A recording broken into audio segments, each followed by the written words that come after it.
Are you still dodging taxis? Am I still dodging taxis? Sir, you noticed this evening you're at the second show. There's 2 shows, one at 7, one at 9:30. One for me, one for them. So...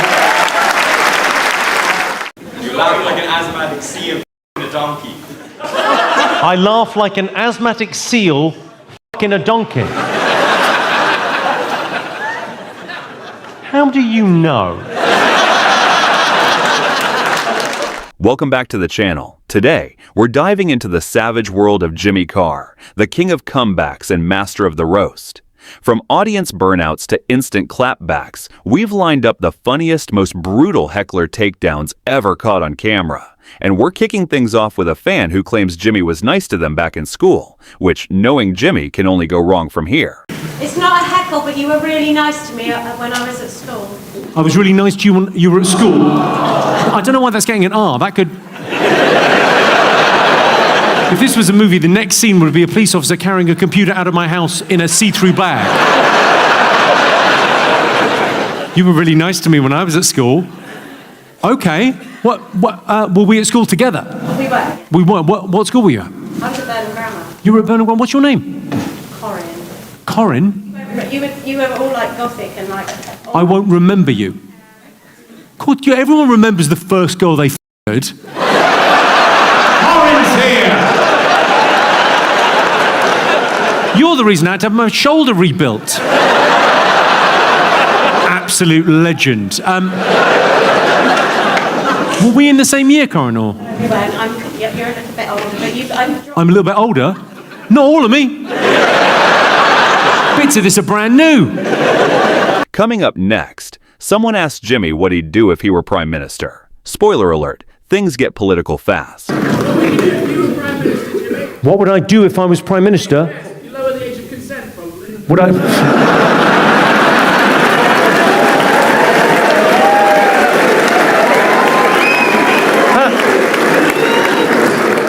I don't like to answer a question with a question, but how did you get into my mind?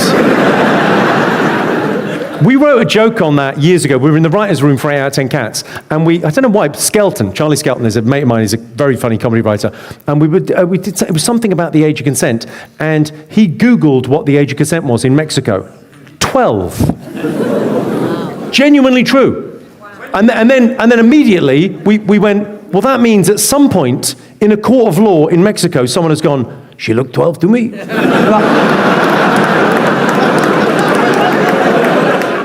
After that wild answer, another heckler goes for Jimmy's look, and he fires right back with some fashion-flavored savagery. Who'd you leave your suit off? What, sorry? Who'd you leave your suit off? Who'd you get your suit off? No! You sound objectionably northern. Turnips on your suit? A 2-inch turnip, yes. Turnips on your suit, so it must be for somebody else. No, that's how a suit is cut, sir. I don't know if you're aware, but you've come dressed by Primark. I mean, there's no...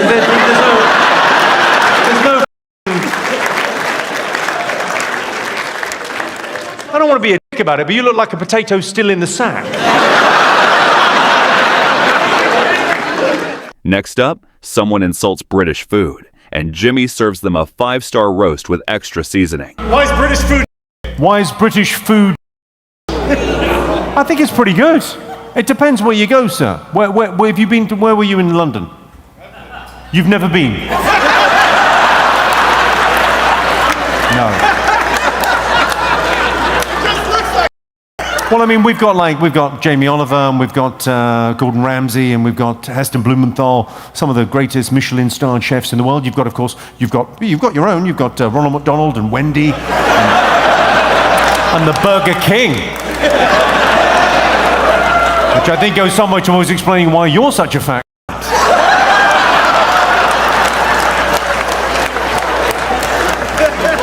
And it's all right. He's taken that on the chins.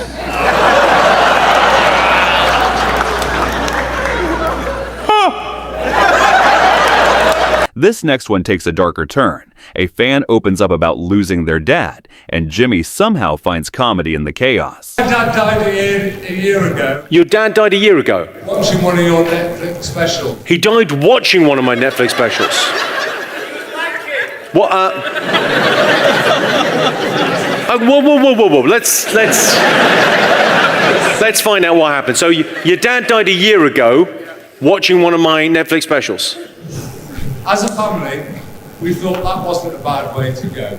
Is this genuinely true? Laughing at one of your programs. He was laughing at one of my programs and he died. It's a pro. I'm sorry for your trouble, but that is generational talent right there. Am I funny? I killed a man. I can't trust myself. What? I'm very sad. Was he ill? What, sorry? Then we got the autopsy report.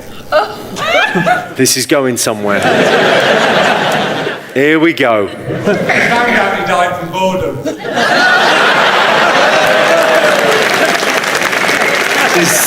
That's pretty funny. Glad he's dead, though.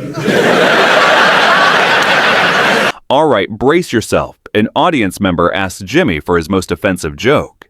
You already know it's about to get wild. What's the most offensive joke you've ever told? What's the most offensive joke I've ever heard? It depends what offends you, really. I mean, the most offensive joke ever told, probably Charlie Hebdo. Just saying, no one's ever been shot over one of mine. Did you mean like generic offensive jokes? Sorry, I feel like I've not answered your question properly. Because there's some jokes that are designed just to have that punch. You know, like what's the difference between jam and marmalade? You can't marmalade your cock up a bird's ass.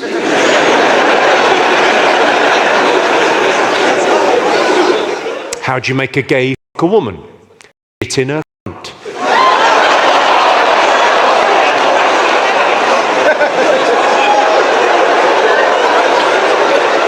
What's the difference between a lentil and a chickpea? Well, I wouldn't pay £200 to have a lentil on me. That kind of thing.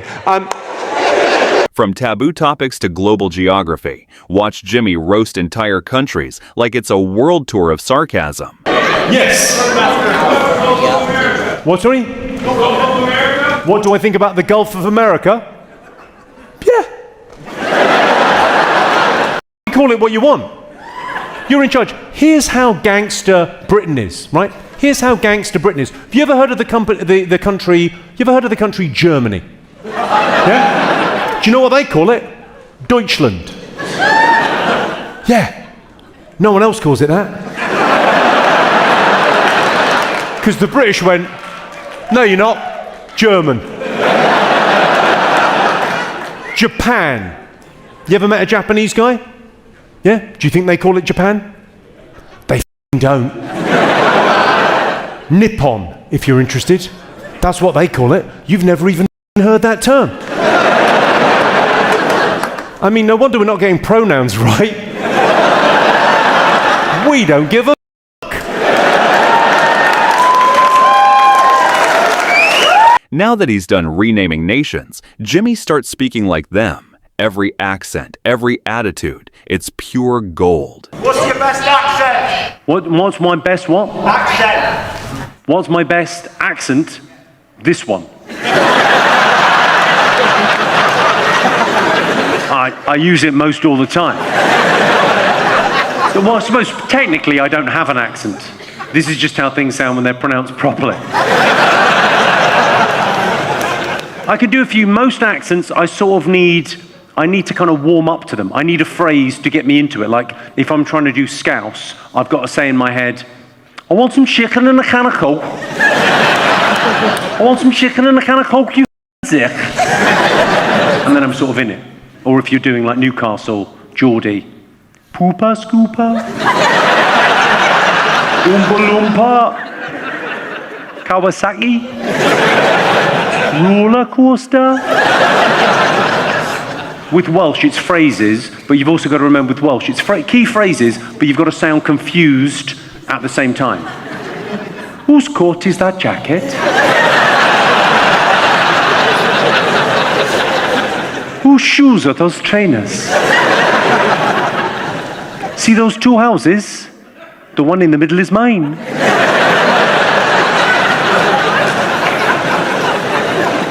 I came out of the shop and there was my bike.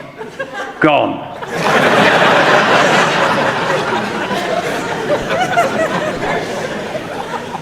Actually, some of them is just an attitude, isn't it? Like Northern Ireland I can do, but it's just ginger and community. Ginger. Community. Community. With more syllables in it than you think it would need. Community. The best one I do, I got taught how to do the north side of Dublin. If you do the north side of Dublin accent, it's quite easy. All you've got to do is sound deaf. Tony, what the fucking Tony? I sound like I can't hear you, Mike, and hear you. You're wrecking me buzz. And those are my best accents.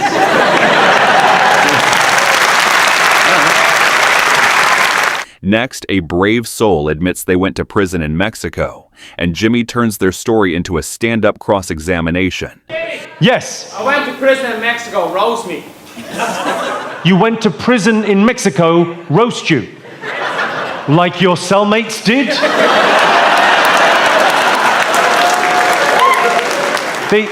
What did you go in prison? You went to prison in Mexico. This sounds like a great story. What happened?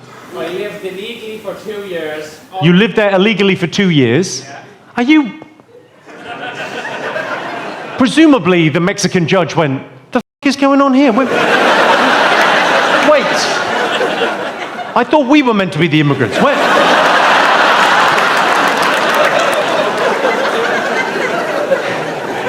Pedro, how poor are the Irish? It's crazy, no? They're Italian over there. What were you? So you were there for 2. You can sit down, man. Take it easy. But you're not in court now. So what was the charge? So I said there, I overstayed my visa and I was traveling to visit my brother, which I hadn't seen in 3 years. And when I tried to exit the country, they caught me. So, okay, sir, I'm going to call on this. I was there illegally, so they didn't want me there. So when I tried to leave, they said, no, you can't leave. No. You've overstayed your welcome now, and we've grown very attached to you. We'd hate to see you go. It might be good if you could just sort of admit that you were a drugs mule and we can move on.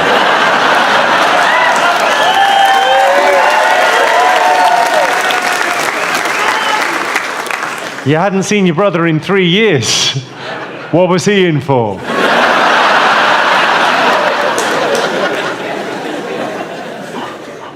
In hell. Jail in Mexico. What? Imagine that's quite something. And how long did you do? 3 weeks. 3 weeks. Right. Yeah. It's like imagine if Shawshank was an advert. Imagine if they remade The Shawshank Redemption, but as a TikTok video. You would have... That's what he did.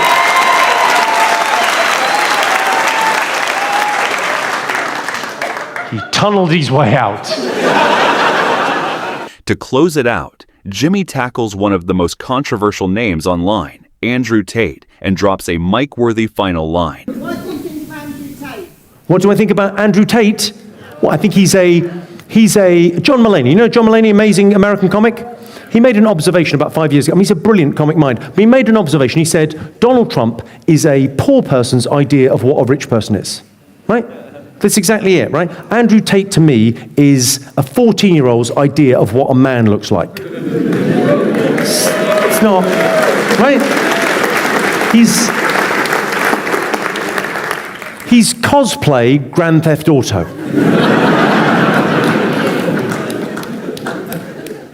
And that's a wrap on Jimmy Carr's most savage heckler moments, roasts with 0 survivors.